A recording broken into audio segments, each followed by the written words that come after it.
Muy buenos días a todos, bienvenidos a este nuevo vídeo del canal. Mi nombre es Héctor Moedano y como siempre un placer estar con todos vosotros. Arrancamos un nuevo material dentro del módulo de Financial Reporting Analysis. Recordad todo el contenido que hemos estado viendo recientemente, trabajando sobre el estado contable en este caso del balance. Hemos estado revisando pues sus características, cómo se configura, qué podemos hacer, qué no podemos hacer, la ecuación contable básica. Y bueno, pues hoy terminamos, concretamente hoy arrancamos con un nuevo estado financiero, que es el de la cuenta de pérdidas y ganancias. Como siempre, os dejo una definición muy sencillita para que lo entendamos, pese a que creo que es un estado financiero que todas las personas que hayáis tocado algo de contabilidad, pues vais a reconocer enseguida. La cuenta de pérdidas y ganancias, pues bueno, se trata de una relación que refleja el rendimiento de una empresa desde el punto de vista operativo principalmente, durante un periodo de tiempo o durante un ejercicio contable. Es decir, es la relación entre los ingresos y los gastos que tiene una empresa y que finalmente nos va a dar lugar al beneficio neto, que recordad, luego pasa finalmente al balance a través de los retained earnings. ¿Por qué es importante? Pues bueno, porque de alguna manera nos permite saber si la empresa está siendo capaz de generar los suficientes ingresos para machear de alguna manera con las necesidades o expectativas que tienen los accionistas. Recordad que todo esto pasa al patrimonio neto. Por lo tanto, el crecimiento del patrimonio neto significa que los accionistas están ganando valor.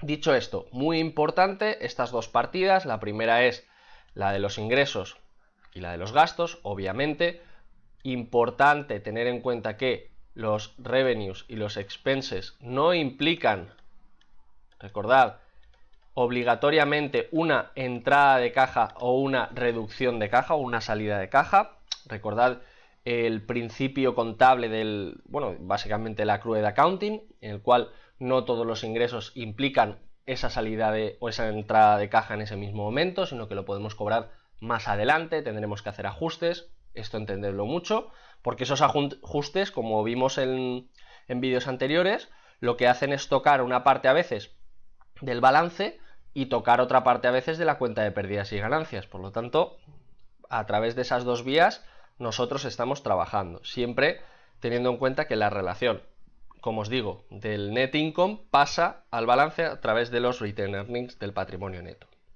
Y luego, por último, un concepto muy importante, que es el concepto de entender lo que es una continuing operation. Lo vamos a poner aquí, operation, y aquellas que no, por hacerlo sencillo, ¿vale? O las non-continuing. ¿Qué significa? Pues las primeras son las actividades core, es decir, las actividades principales de la empresa, como puede ser, pues, oye, si es una empresa dedicada a la fabricación de coches, pues la actividad principal es la fabricación de coches, no dar préstamos y no hacer otras cosas.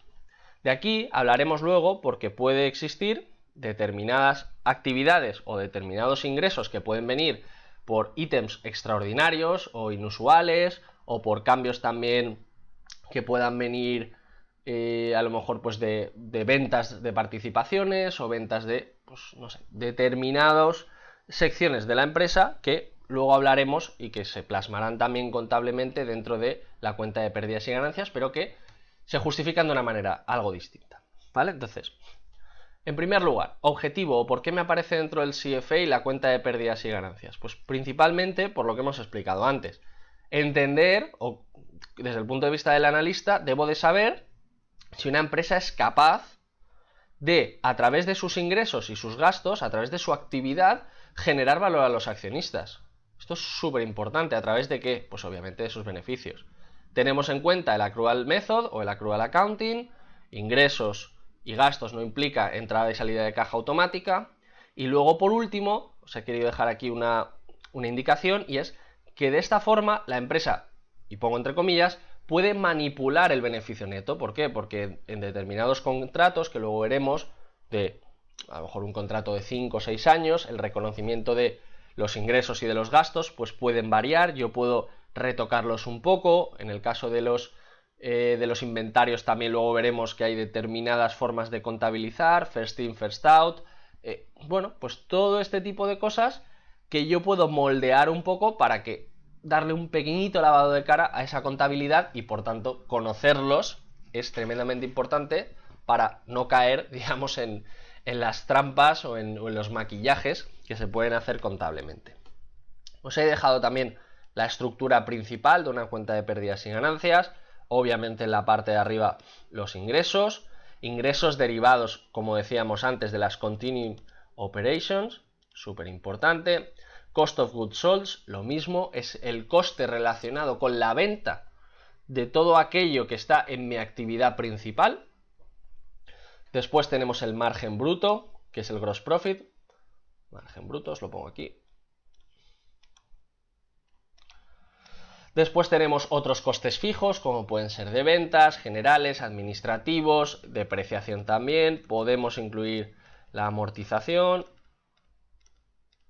Podemos poner aquí muchísimas partidas, todas las que se nos ocurran, para llegar finalmente a lo que se conoce como beneficio antes de impuestos e intereses. ¿Vale? ¿Qué significa esto? Pues el beneficio antes de impuestos e intereses es todo el apartado relacionado, como decíamos, de la actividad, de alguna manera principal, de las operaciones continuas o continuing operations, y luego ya pues vienen otros aspectos derivados, pues como puede ser de los intereses, que no necesariamente tiene que ser un expense, sino que también puede ser un revenue. Pensad que si yo no estoy financiado por deuda, sino que estoy dejando el dinero en el banco y el banco me paga un 1%, en este caso sería un revenue, ¿vale? Por lo tanto, aquí tenemos el beneficio operativo y luego tenemos otros beneficios derivados de otras actividades o de otros gastos, como puede ser la financiación.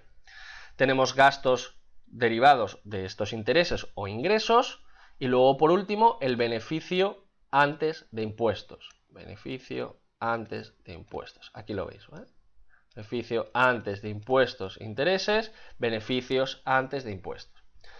El pago concretamente, del impuesto de sociedades de toda la vida, que esto dependerá de cada país, de las regulaciones fiscales que tenga. Y luego, por último, tenemos un extra, que si os fijáis, income from continuing operations, ¿vale? Esto sería el total que nosotros tenemos derivados de esas operaciones continuas que van desde el revenue hasta abajo. Y luego tenemos este extra que os he dejado marcado, que es aquí, que son los ingresos o las pérdidas derivadas de otras operaciones. Como os decía, puede venir derivado pues de ítems extraordinarios, de actividades un poco inusuales, actividades que se pueden dar en un caso muy concreto, no sé. Como si, o sea, aquí es que los ejemplos son muy amplios. Aquí dejaríamos todo lo que no tiene que ver con esa actividad principal. Y como os digo, puede ser un ingreso o puede ser un gasto. Como veis, esto se computa o se deja marcado o se deja establecido desde una forma o desde un punto de vista separado. Si os fijáis, tenemos las continuing operations, que las veis aquí, en las que tenemos luego los taxes y luego tenemos otro apartado distinto que son pues las discounted operations, las operaciones externas o las operaciones independientes de la actividad principal, ¿vale? Y por último, la suma de todas ellas, en este caso si es positivo o es negativo, pues sería igualmente la suma, nos da el beneficio neto. El beneficio neto, vamos a insistir, recordad, yo tengo beneficio neto que pasa al balance a través del patrimonio neto y dentro de su partida de Retained Earnings. Esto lo hemos visto ya.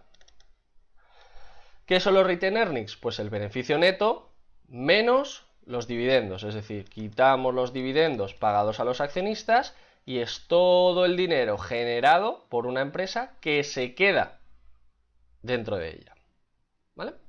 Entonces, esta es la forma de entenderlo, esta es la forma que nos va a permitir tener una imagen global de cómo se está estructurando todo, es decir, de cómo lo estamos planteando y de cómo podemos tener la relación total entre todas las partidas, ¿vale?